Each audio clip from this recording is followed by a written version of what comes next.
it's really important to think, as I said in the last session, about the person you're going to make. So these people weren't gestated by a surrogate, but they were created with the help of a donor. So they're going to tell you what that's been like. I mean, donor conception practice has changed a lot since the time that they were conceived, but they're living examples of what happens with certain approaches. So I'll start with you, Ross. Yep. So go up there? Yes, come up here. Or would you be more comfortable? No, this is fine. Thank you, Kate. Good afternoon, everyone. I haven't been to this building for many years, but I did actually fail an exam here back in 1996, and I took a very different direction from there. So it's nice to be back. There's a better view here. It's a bit like, I mean, even the Eiffel Tower was sort of considered to be ugly for a while. I'm not trying to compare Story Hall to that. It'll ever get to that sort of stage, however. You know, I think Melbourne's digested it and it's still sitting there in the liver. But thank you, RMIT. What a wonderful organisation you are. So, my journey began before conception, and I suppose you guys are aware of the journey before conception more acutely than a lot of other people, perhaps. So that's been a really interesting thing for me to come to terms with over the years. So it was 2009 that I discovered that I was donor conceived, and it was a combination of shock and relief, I've got to say. My father was dying of a terminal illness at the time, and something you'll find amongst a lot of donor conceived people is that they often find out at an inopportune moment. So there's been a lot of studies about the benefits of finding out as young as possible, and a lot of parents, a lot of the stigma around infertility has changed gladly. And one of the things that hurts me the most, I suppose, about my parents' decision not to let me know is that they didn't feel that, you know, I'd still love them and accept them, and that's a real shame because, you know, the parent primarily, I mean, we're not going to pretend that, sorry, I'm getting the, I had to run here because I was a bit late, my leg's just shaking, so I'll just hold on to this, yeah. I'm not nervous, right? One of the things, you know, is that they didn't feel that I'd be able to handle that and still love them. Well, perhaps that was one of the thoughts that they had, and I definitely think that was something with my father, and I suppose the stigma of male infertility at the time was a very strong thing. And that hurts me because Dad will always be my dad, even though he's not with us anymore. And in some ways you could say that makes it more simple for me in terms of looking for my donor, because I am searching for my donor, because I do have an innate desire to discover my origins, and I think that's a very real part of the story, and I think it's important for everyone to acknowledge. And that's not to take away from your role as parents, because I think primarily that is more important than the genetic material. But we can't pretend that we're not all affected in some way by that need for you know, an origin, a progenitor, or whatever you want to call it. It's a very real thing, and I think we ignore it at our peril. And certainly for donor-conceived adults and others that don't have that genetic information, I think it's really important that they at least have access to it, because not all donor-conceived people, and it's very interesting, the more that I meet as time goes on, it's a fairly even split about people that want to find out and those that don't. And many will just say, my parents are my parents, and it's not going to change. And you know, and that's very good. But for those that do, I still feel that way. But nevertheless, I feel that it's important that I at least have that right, not only medically, but just for some of those identity things. And I suppose that's part of my story. And all of our stories involve someone else. And part of my story involves my wife's suspicions about why I look different to other people in the family. And she'd joke about how, Ross, your dad's not your dad, what do you know, you don't look anything like these people, even though there are a few little traits here and there. But so other eyes sort of bring different perspectives to the whole situation, I suppose. And in terms of those seeking surrogacy or thinking about how they're going to approach telling their children about their biological identity, you know, there's always another story involved, and I suppose that donor, and that's why I encourage people, if they can seek a known donor, that's a great thing, or at least be as honest as they possibly can with their children about the fact that it took someone else to be a part of that. I don't think your children are going to hate you for that, I really don't. And, you know, as I say, that was a hard thing for me. So I found out in 2009 after my mother told me that she wanted to tell me something really important, and I kind of had an inkling about it because I'd sensed something, partially because of the comments of my wife over the years, kind of in jest, and I must say she was very shocked when she actually found out it was the case that I was donor conceived. It was really true. So I felt like I'd actually thought about it, and I was writing a screenplay at the time, which I never finished, but it was quite good, in which the protagonist was exploring, finding out that his father wasn't his biological father. It wasn't donor conceived or anything, but it was just sort of relevant at the time, and so I sort of felt like I'd dealt with it fairly well. So when I heard the news, I was really, really relieved, and I was actually grateful to my mother for telling me that. And I think a lot of, your children will respect you for that. And the love that you show them is the most important thing. But once again, I think it's an incomplete picture. We're all affected, everyone in this room, well, perhaps, by infertility in one way or another. And we live in a world where we have access to these technologies, many of which can be beneficial. But I think part of the responsibility that goes with that is to be upfront as possible and honest with your children. And I think I love you for it.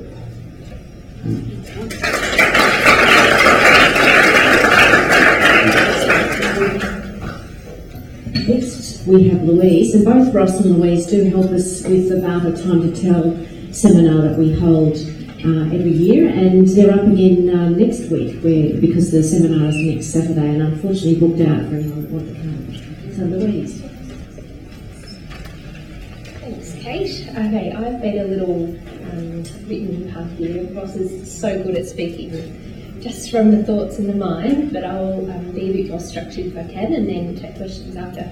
So hi everyone, I'm Louise, and I found out that I was donor conceived at the age of 27. And this disclosure happened through a non-family member, unfortunately, in a pretty distressing conversation that I remember today. Following this, I really urged my mum to come and sit down with my sister, and I have a younger sister, 2 years younger, so that she could really tell my sister in what I felt might be a more supportive way. Yet still these discussions were pretty challenging for all of us, and my sister and I had unfortunately lost our dad to cancer early in our teens, so I guess it brought that up again, and perhaps at a time when we really wanted him to be able to be in the room to talk about it too. The relationships with my mum at that point became strained and quite conflictual, and it was just really difficult to understand why they withheld this information from us. I guess a secret piece of our identity and how we came to be. And despite feeling, really grateful for all that they'd endured, my mum and dad had endured to finally conceive after what I understand was about 8 years. Still, for me, the emotions of anger, shock, disbelief, and deceit were quite overwhelming. And I realised that they had conceived in a time where the best donor was an invisible one. However, this donor was a part of me, a biological part, and however we might else want to see that. So the impact for me was quite huge. Who was I, and how would I ever find out? Social attitudes towards donor conception and surrogacy continue to evolve. Questions about the moral rights of an individual who's donor conceived to know about their genetic origins and information about their biological parent are being raised and debated across the world. And I guess critical information that would be even more difficult to contend with if these processes were happening in multiple countries across the world. And the timeliness of the disclosure is of critical importance, with more recent research that I guess fortunately, this experience for us has heightened our sensitivities to these issues and helped us to seek more information. So the more recent research demonstrating that children from an earlier age deal better with this information regarding their donor conception or conception of another form, as this story affirms their identity of themselves within their family, from the beginning. For my parents, I understand that issues such as lack of information, uncertainty about how to tell, and fear about what would unfold really held them back from engaging with us in these conversations. And secrets, unfortunately, very often do have a detrimental effect on the relationships they involve. And like Ross was talking about, other donor-conceived individuals who have shared such circumstances with us, unfortunately talk about the effects of family disruption and sometimes resentment. However, I don't believe that it has to be like this. Like I said before, I'm eternally grateful for the way and the means that my parents endured to have me here. I wouldn't be here otherwise, nor would my sister, so very grateful. And I think by developing the relationships with your kids based on openness and honesty, information about their beginning, a proud beginning, is incorporated into their developing sense of self and creating hopefully more positive relationships between each other and a stronger personality and identity to transition into adulthood. Unfortunately, my parents and I won't get to do this again, to take another chance and start all over again. But for those of you who do have this opportunity, hear the stories, listen to the professionals and the evidence to help you tell it right from the start. Thank you.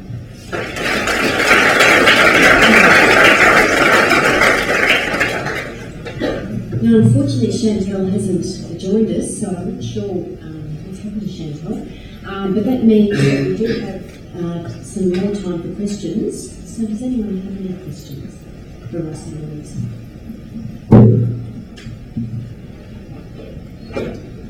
We also do have a session tomorrow on talking to kids who have been gestated by surrogates, so that's tomorrow afternoon. So obviously these days there's a donor registry, so anyone who donates can contact it. But obviously when you guys were conceived you didn't have that option. So how do you go about finding your donors now? What avenues do you have open to you to find your donor? There is, thanks for the question.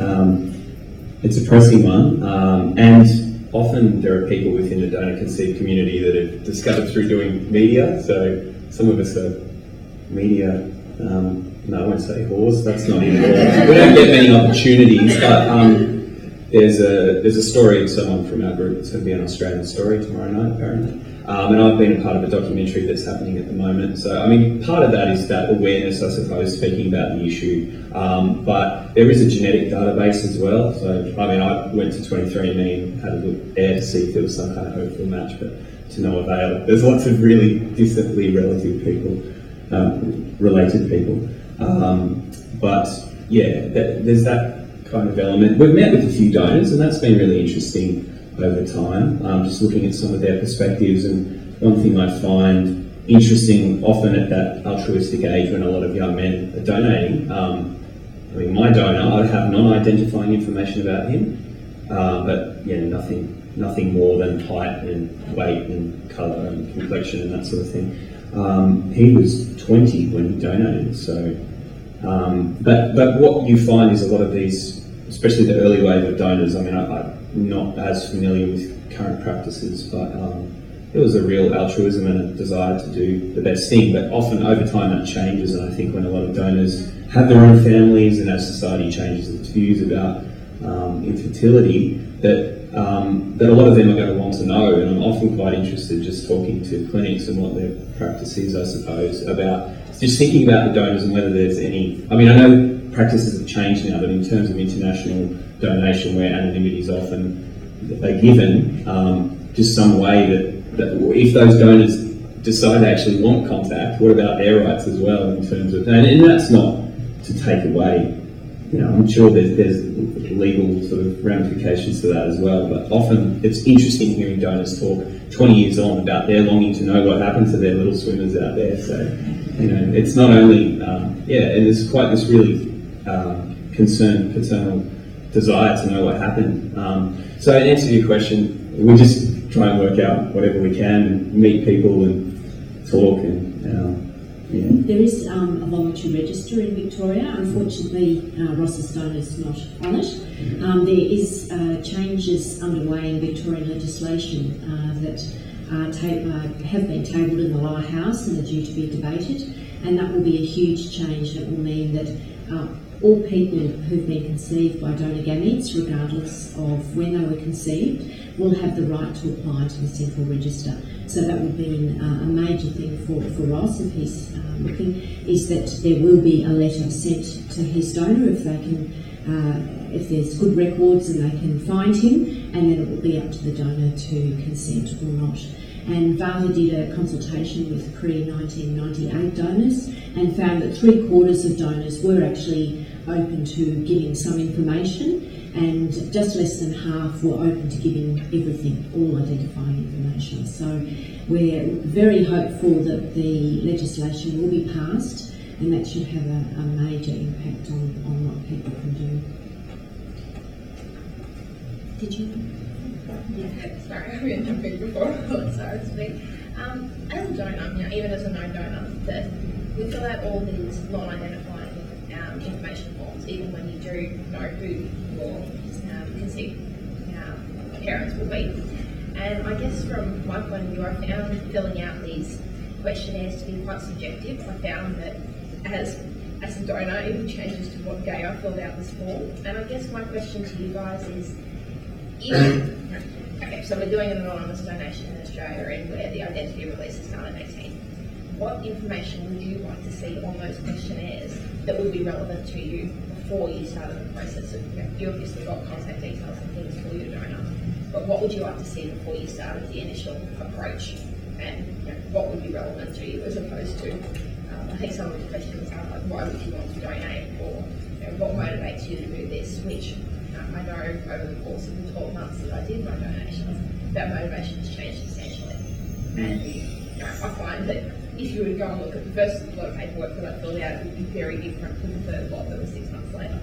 So I guess to reiterate, what would you like to see on that paperwork? What would be of interest to you as a donor conceived child before you started the initial face-to-face sort of email contact?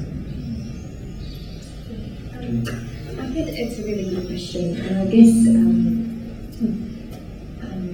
would be really something to put together by a group, of people, because I guess I, potentially could have different motivations or interests for information than, a lot of the people that I've met through being donor conceived. But I guess, what I've personally been doing is trying to construct this person, and perhaps not only about image, but about philosophies and their identity and the way that they understand the world, and perhaps some of which I've been coming to terms with as an adult.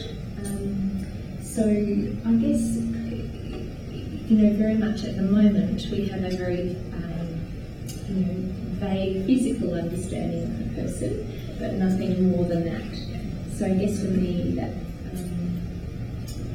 is what I would be hoping for. But I think on my sister who was conceived, she used Latify from using a different donor, had different questions on her form. So and this was around about 84. And is it something where an updated version of that would be of use to you? Obviously 18 years is a considerable period of time. Is it something where maybe going back 4 or 5 years down the track and answering a set of questions similar in the non-identifying way, would that be something of interest to you? It still gives that non-identifying disclosure for the donor, but gives you guys a little bit more information to work on. I imagine it would be quite a difficult process to go, I've got this piece of paper that was written 18 years ago, and how do I contact this person? And as a donor, that's quite intimidating as well. If it's not a donation, will I get this phone call in 18 years going, what happened? And the new legislation will mean it's a facilitated, supportive process for each person. Now, I'm just aware of the time and not wanting to take away from the next panel. And Can I just Rachel really is- quickly yeah, just mention yeah. something? Because since I was born in the 70s, I don't have any sort of recourse to information. However, little things like just knowing what my donor did would mean a big thing. I've had so many different jobs, so that probably wouldn't be an accurate kind of thing, but it would probably explain a lot about me and why I've been such a dilettante and just trying so many different things. I think it would help me. I mean, not that that means I'm going to do that, but my dad was an engineer and I do not have that. I mean, I know engineering is not a genetic trait. However, there are just certain things that didn't make sense about that. So for me, something like that is actually important, as well as the ethnic stuff, because I'm a history. Yeah. Just a quick one. Do you know if you have any genetic half brothers and half sisters? According to the register, I don't know, but I suppose if my donor went on and had a family, there could be that possibility. But yeah, Are you curious to find out? yeah, I am actually. Very curious. Yeah, I'm the same. I apparently, according to the register, don't have it. But we don't know, as far as I understand, the states don't always talk to each other in different places. Who knows? Unfortunately. So thank you very much.